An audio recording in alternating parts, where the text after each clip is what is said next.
Beijo, Miola, beijo, Sara. Até amanhã. Muito bem. Eu sigo aqui, mas não sigo só. São 20 horas, 3 minutos.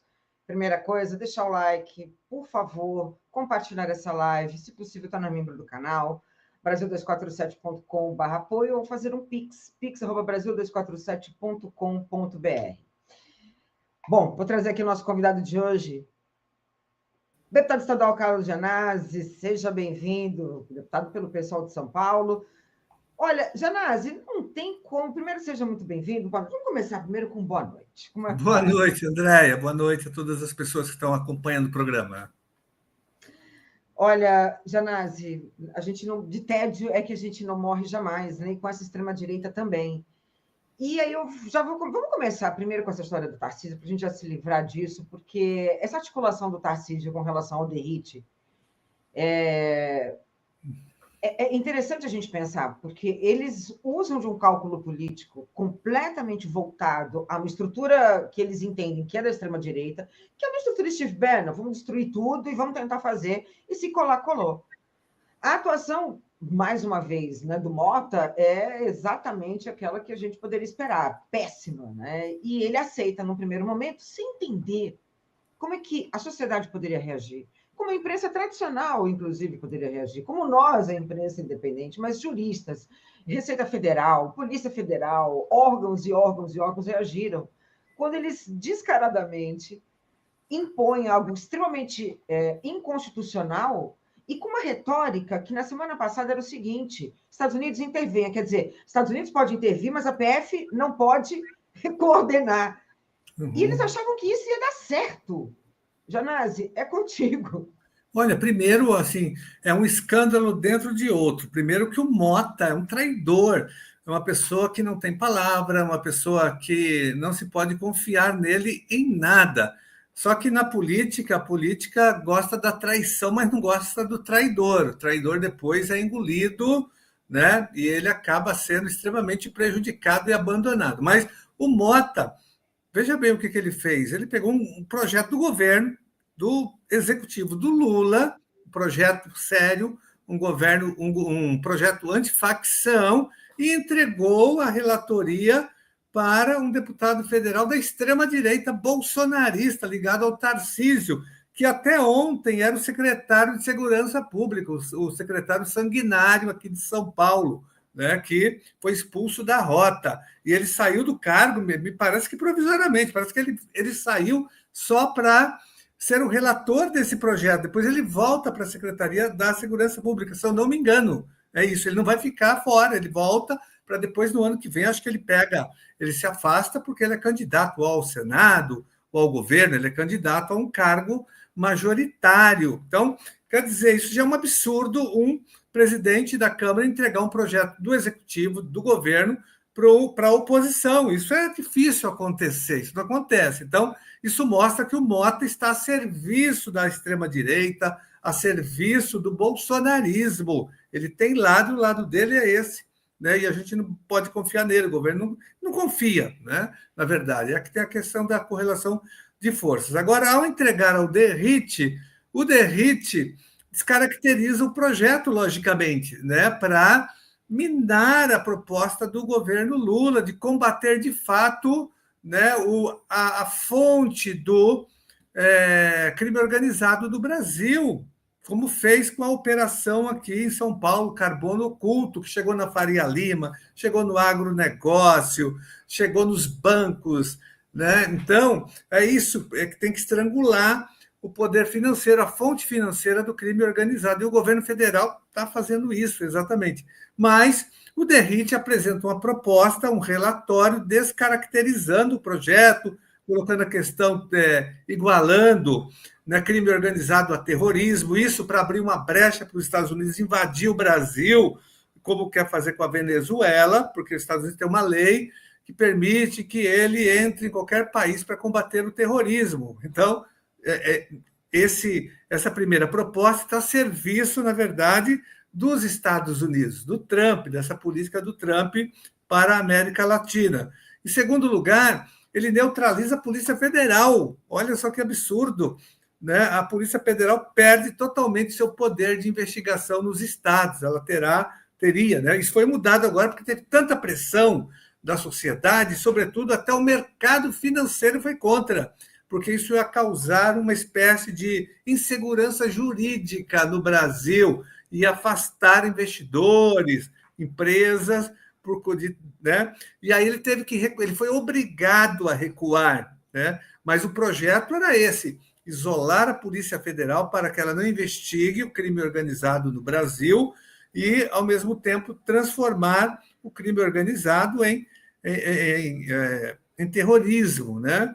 Então, só que não deu certo, porque teve pressão da sociedade, da opinião pública, mas, sobretudo, o mercado financeiro interferiu. Aí ele foi obrigado a fazer um recuo na questão do terrorismo, não vai ter mais, ele já falou agora numa entrevista, e em relação à Polícia Federal também, só nós temos dúvidas ainda em relação à Polícia Federal, se vai ser esse mesmo o texto, que me parece que ele vai retirar, né? Ele falou que em colaboração, ele fala assim, em colaboração com os estados, a Polícia Federal poderá atuar, mas esse negócio de colaboração, não, a Polícia Federal tem que ter autonomia para investigar, inclusive, governos estaduais corruptos envolvidos com o crime organizado.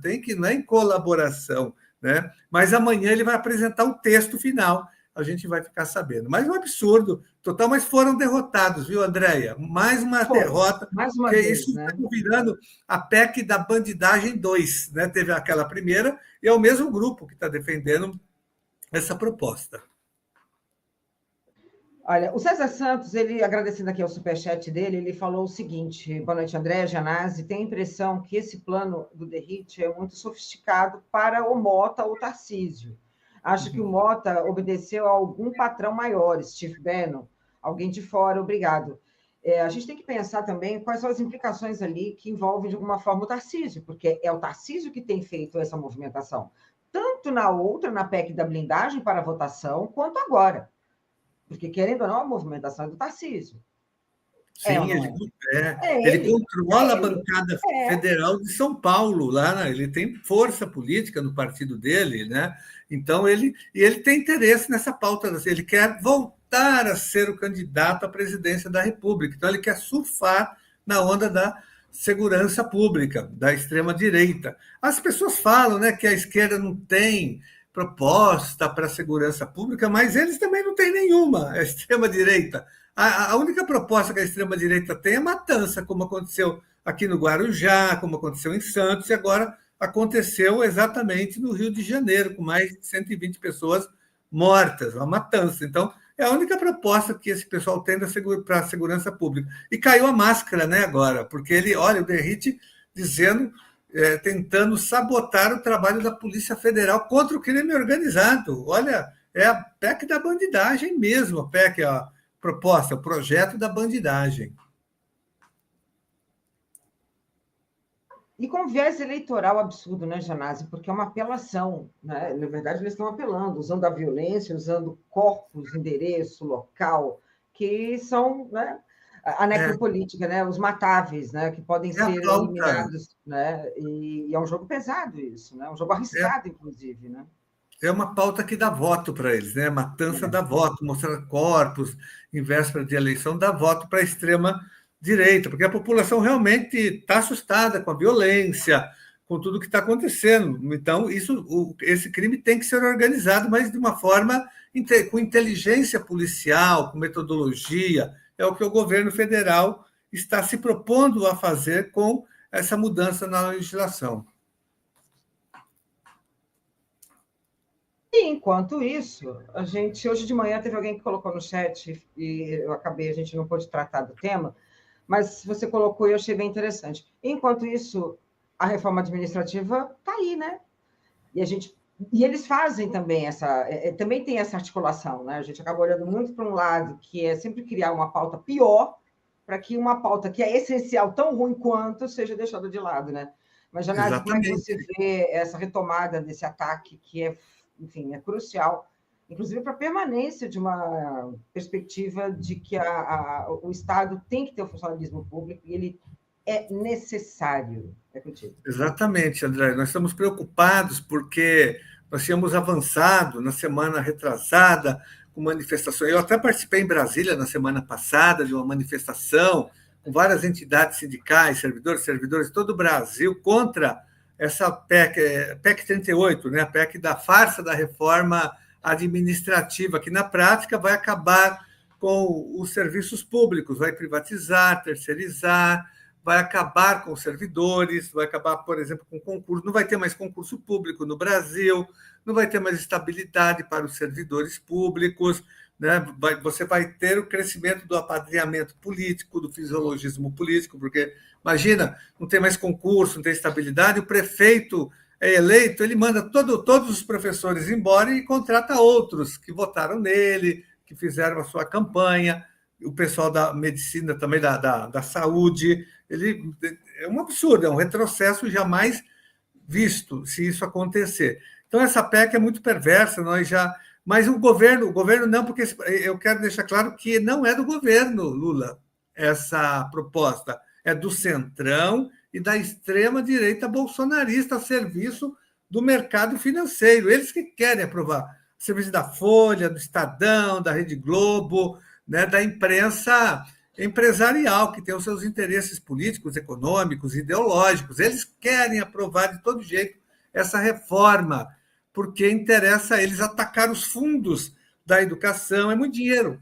Só a Secretaria da Educação agora, aqui em São Paulo, vai ter um orçamento para o ano que vem, André, de 33 bilhões de reais. Olha só a nossa Secretaria Estadual, imagine. Então, eles querem atacar esses fundos, né, transferindo para a iniciativa privada e para o mercado financeiro. A saúde também, são quase 30 bilhões de reais, só no Estado de São Paulo, imagine no Brasil, o orçamento federal. Então, eles querem atacar esses fundos, o fundo da Previdência, da assistência social. Por isso que eles querem acabar com os trabalhadores do funcionalismo público, com a estabilidade, é isso que eles querem.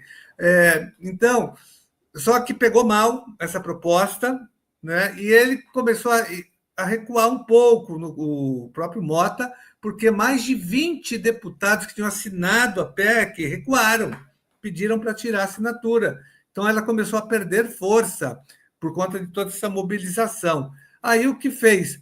O que ele está fazendo agora, o relator da proposta, que é o deputado do Rio de Janeiro, Pedro Paulo, do PSD, do Partido do Kassab, que está com a extrema-direita também. O que ele fez? Ele pediu, articulou com o Mota, para não passar o projeto em nenhuma comissão, nem na Comissão de Constituição e Justiça, nem numa comissão especial, falando que já quer que amanhã vá para o plenário, votar direto, para não ter mais desgaste. Então, nós estamos organizados, já pressionando os deputados da base do bolsonarismo, do Centrão, para que eles não votem nesse projeto amanhã ou depois. Eles querem dar um golpe. É uma manobra que pode acontecer amanhã ou depois. É preocupante, viu, Andréia? Porque se aprovar essa reforma, quem vai pagar o preço maior não é o servidor público, não é a servidora, é o povo, que precisa do serviço público lá na ponta. Quem usa uma escola pública, um hospital público, no Sistema Único de Saúde, na assistência social, essas pessoas, a maioria do povo brasileiro, o povo vai ser prejudicado, porque ele vai ter um acesso a um serviço público de péssima qualidade, sem pessoas qualificadas, sem carreira. Então, é importante que não só os servidores entrem nessa luta, mas todo o povo brasileiro defendendo serviços públicos de qualidade, servidores efetivos, né? A gente teve o maior exemplo, foi aquele escândalo das joias, quando militares foram lá no aeroporto, em Brasília, tentar assediar um funcionário público da Receita Federal para que ele que entregasse as joias. Ele peitou, enfrentou os militares, não entregou as joias. Por quê? Porque ele é efetivo, concursado, então ele, para ser perseguido, teria que responder processo administrativo, teria amplo direito de defesa, dificilmente seria demitido, porque ele tem esse direito que é a estabilidade, que é uma conquista histórica. Então, é importante que os servidores tenham estabilidade para poder se organizar melhor, né, o seu trabalho, a sua moradia, e ele poder prestar um serviço de qualidade. Então, Estamos em luta, Andréia, e totalmente mobilizados, agora pressionando os deputados federais para que eles não votem essa farsa de reforma administrativa. Agora, imagina, hein, Janase, se nós. Reforma administrativa, mas esse projeto que colocava nesse setor específico ali, não é?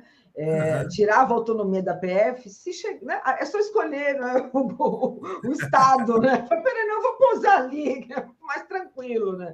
André, agora você pode perceber que são os mesmos, né? Os mesmos que estavam articulando aquela PEC da bandidagem, que foi a primeira que nós derrotamos nas ruas, é o mesmo grupo que está articulando a PEC da reforma da reforma administrativa, é o mesmo grupo que articula essa PEC da bandidagem 2 do DERRIT, são eles.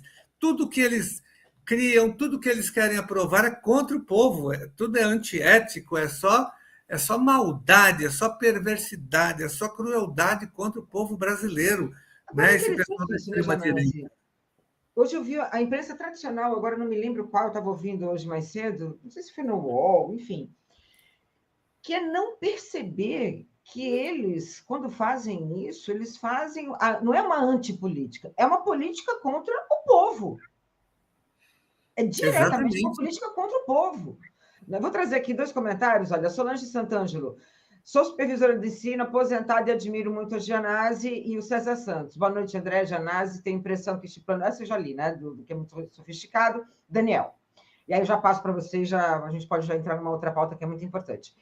Sou professor no estado de São Paulo, Janase e Andréia. Os professores estão morrendo, ninguém aguenta mais o Tarcísio e o Ferder aqui. E aí tem mais uma aqui, que é o Raimundo Nonato Oliveira, que está aqui indignado. Janase, atribuição de aulas dia 19 de janeiro. Não é? É tudo junto e misturado, né?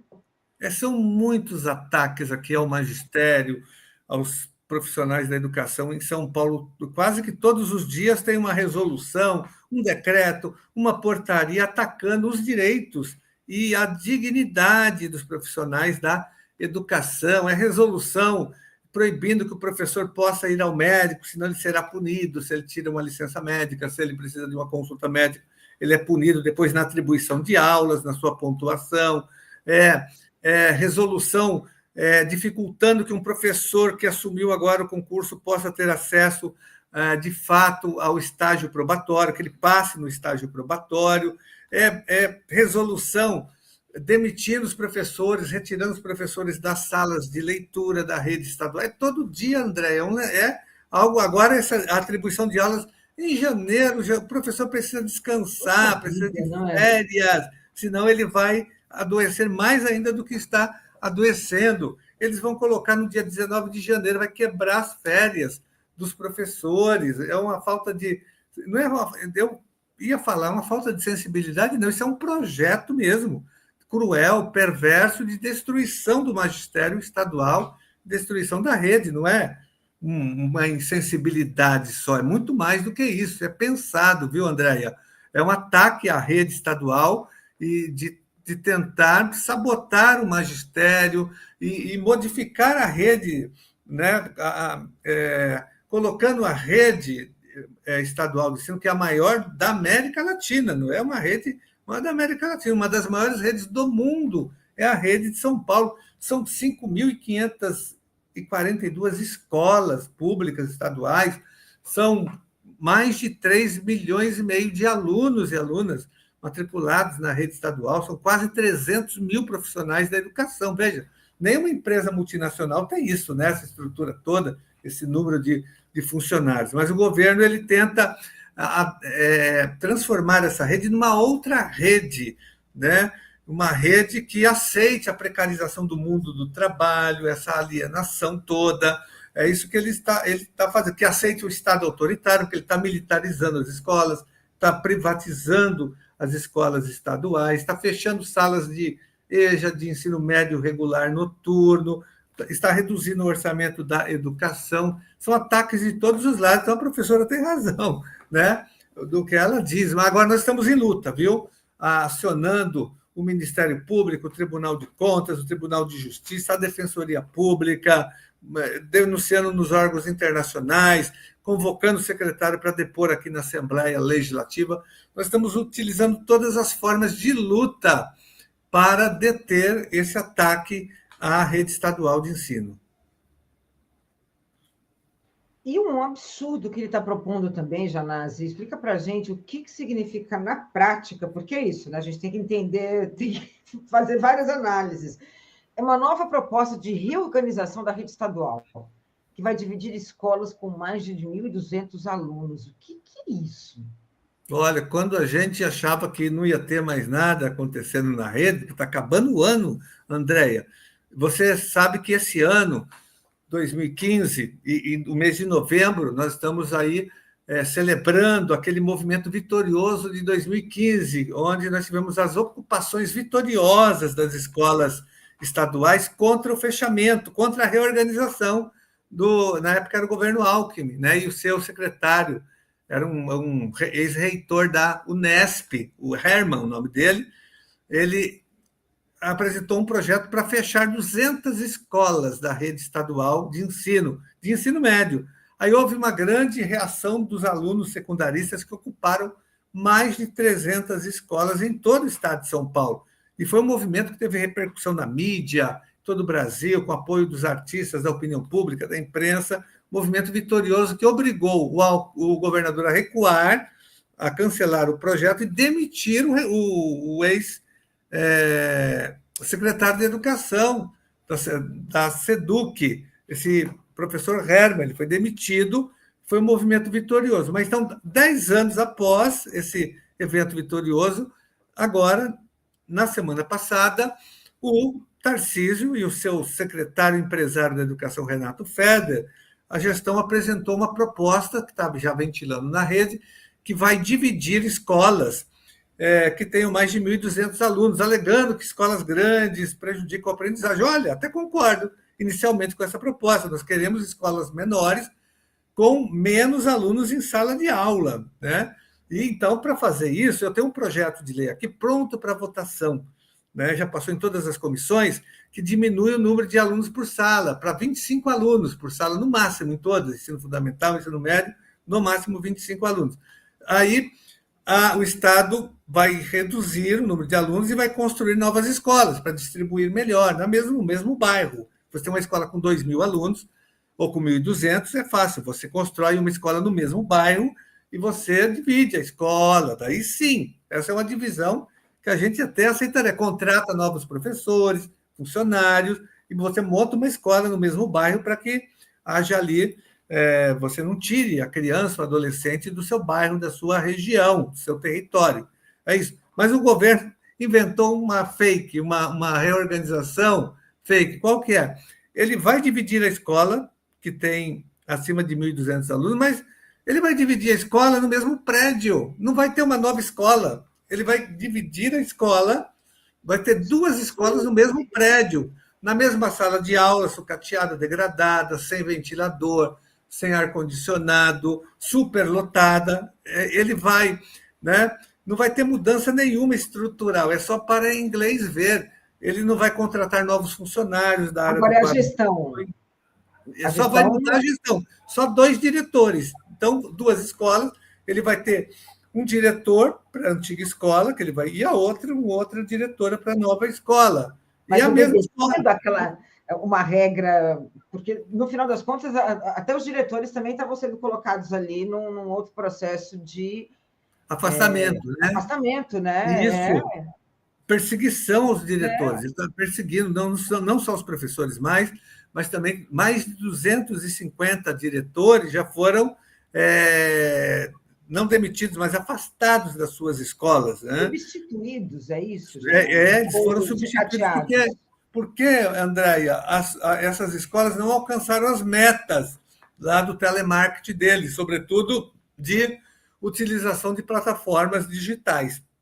Inclusive, o Ministério Público entrou com uma recomendação e venceu o prazo. O Ministério Público, há um tempo atrás, deu 30 dias para que a SEDUC acabe com esse negócio de obrigatoriedade de plataforma digital, que está prejudicando os professores e os alunos. Terminou agora o prazo, na semana passada, e o Ministério Público disse que se a SEDUC não tomasse providências, o Ministério Público iria entrar com ação civil pública contra essas plataformas, e deve ser isso que ela vai fazer. Mas então o professor, a escola que não atinge a utilização das plataformas, é punida, os professores são punidos e o diretor perde o cargo, ele sai, ele é transferido para outra escola, se ele for designado, ele volta para a sua sala de aula. Olha só a confusão. E agora ele inventou essa de dividir. O nome do programa chama Cisão de Grandes Escolas, e é um projeto autoritário, ele fala que vai consultar as comunidades que vão decidir. Mentira,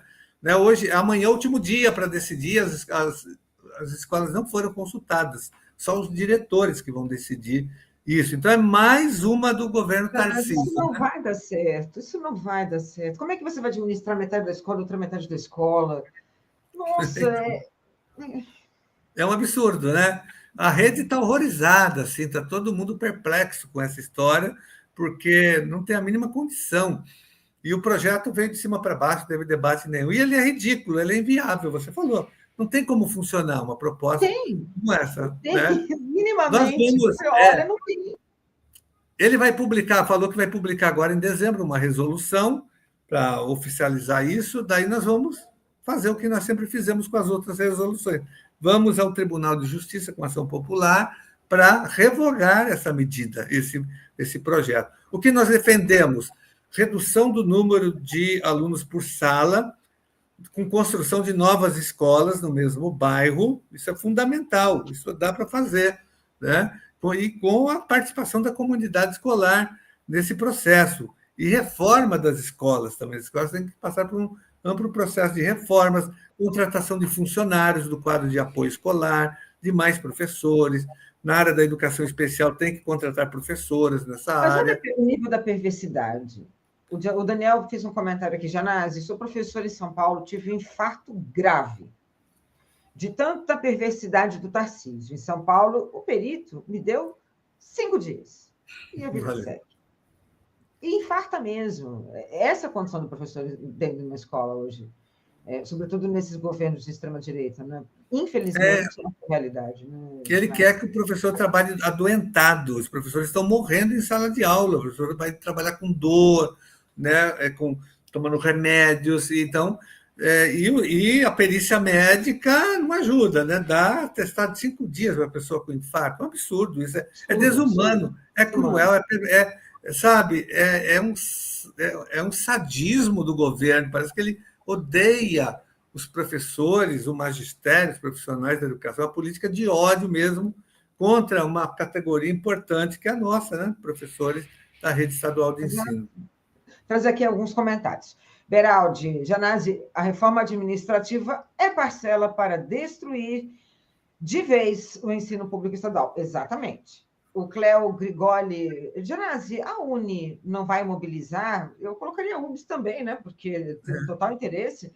Os estudantes contra essa desgraça toda, eles têm feito vocês têm feito algum tipo de diálogo com... As UBS estão ali entendendo esse processo também de desmonte realmente da educação pública?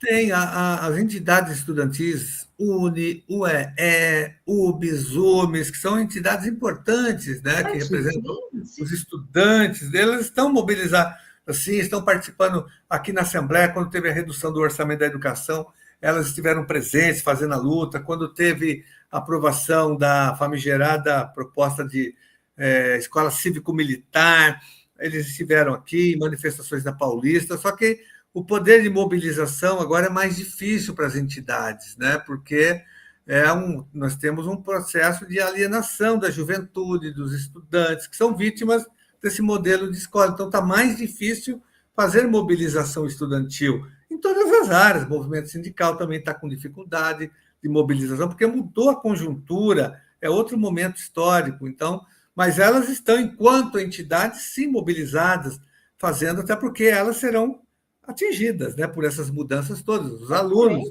serão atingidos, sobretudo os secundaristas, a UE, a UBS, né? Eles são atingidos, mas eles estão fazendo o que é possível nesse momento de dificuldade de mobilização geral, não é só, repito, não é uma dificuldade do movimento estudantil. O movimento sindical está com dificuldade, o movimento popular também está com dificuldade. Todos eles estão. Não é fácil. Janase, tem aqui deixa eu ver aqui, a questão aqui, o Beraldi fez mais um comentário. Janase, o que falta é uma participação de pais e alunos, que me parecem omissos, antibabacas. Obrigado, deputado Janase, pelas informações e pela luta incansável. Luta contra esses sucateadores, vendilhões do patrimônio público. Matuque, infelizmente, estamos perdidos enquanto o povo votar na direita. Tomara que nessa próxima eleição as pessoas tenham mais consciência. O Beraldo também lembrou, né? Fora a municipalização das escolas estaduais de São Paulo, o Francisco D'Alessandro. Teria alguma ação do Tarcínico que não seja nociva à população? Não tem, né? Não tem. E olha, André, por sinal, acabei agora de sair do plenário, vim aqui para a minha sala, acabei de sair do plenário e ele acabou de votar agora, a sua base do governo, nós obstruímos até agora, mas ele tem maioria, ele acabou conseguindo votar um projeto de lei extinguindo a Fundação para o Remédio Popular, a FURP, acabou de ser extinta agora aqui na Assembleia Legislativa. A FURP é uma empresa do Estado de São Paulo que produz remédio de graça, 400 milhões de remédios por ano para o SUS, Sistema Único de Saúde, para a farmácia popular, para o povo de São Paulo e do Brasil. Ela abastece não só São Paulo. Ele acabou de extinguir agora essa fábrica, chama Fundação, na verdade, a Fundação para o Remédio Popular. É isso. Isso é o Tarcísio, é pedágio, é extinção de empresa pública, né? É privatização de escola, da saúde, de parques, de áreas de pesquisa. É isso. É um governo do desmonte, né? Ele é o vendilhão do Estado, do desmonte, está entregando tudo para o capital privado. A Sabesp já foi privatizada, as balsas ele privatizou, ele quer privatizar o que resta do metrô, o que resta da CPTM, ele está fazendo isso, né? Ele vai deixar um rastro de destruição quando sair daqui, né? Espero que ele não seja mais nem reeleito para governador, muito menos para a presidência da República. Tomara que ele saia candidato e vai perder para o Lula. Tomara que ele saia. Perde para o Lula e não fica mais aqui em São Paulo. Não, e vamos combinar, né, Janase, tanto no governo do Estado quanto na Prefeitura de São Paulo, não é? E aí sim, a Assembleia, né, a Municipal. Poxa, vamos lá, os caras estão fazendo CPI do pancadão com tanta coisa séria, estrutural, importante, inclusive para fazer nas comunidades, né? Para elaborar, esses caras ficam fazendo onda eleitoreira. Né? Eles estão tomando uma surra também, né? Eu tenho adorado, porque assim, eles estão apanhando no pancadão, que vale vocês olharem no Instagram, porque eles estão apanhando da realidade brasileira. Mas é vergonha alheia o que eles têm feito, né? Porque não é trabalhar pela comunidade, não é para trabalhar pelo município, não é para trabalhar pelo Estado, é para trabalhar para um grupo específico, que é o poder, né? Nessa nova legislatura da Câmara Municipal, né, os bolsonaristas ocuparam bastante espaço, tem muito bolsonaro, tem até uma cubana ali bolsonarista.